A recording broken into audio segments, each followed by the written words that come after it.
পর্যায়ে বক্তব্য নিয়ে আসছেন সহ প্রধান সম্পাদক মেসার্স এসআর এন্টারপ্রাইজের স্বত্বাধিকারী মোহাম্মদ রবিন হোসেন।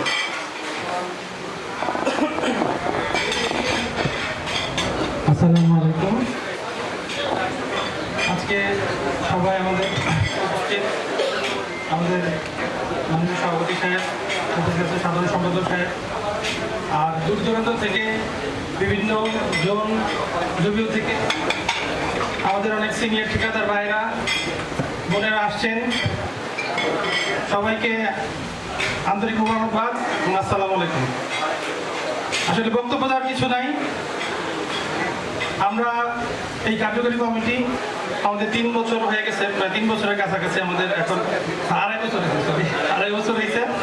যেহেতু 2 বছরের একটা টাইম ছিল আমাদের, সেই জন্য বিভিন্ন রাজনৈতিক প্রেক্ষাপটের কারণে আমাদের নির্বাচন এখনো আমরা দিতে পারিনি।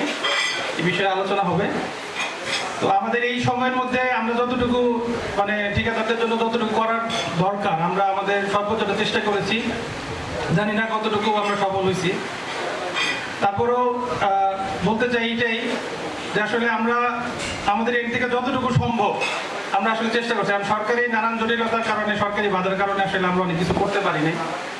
তো আমাদের যদি ভুল গাফিলতি বা ভুল ভ্রান্তি থাকে আমাদের কোনো, সেগুলো আপনারা সদয় ক্ষমতাশীল দেখবেন আর আমাদের জন্য সবাই দোয়া করবেন। আর এই বলে আমার বক্তব্য শেষ করছি। আসসালামু আলাইকুম।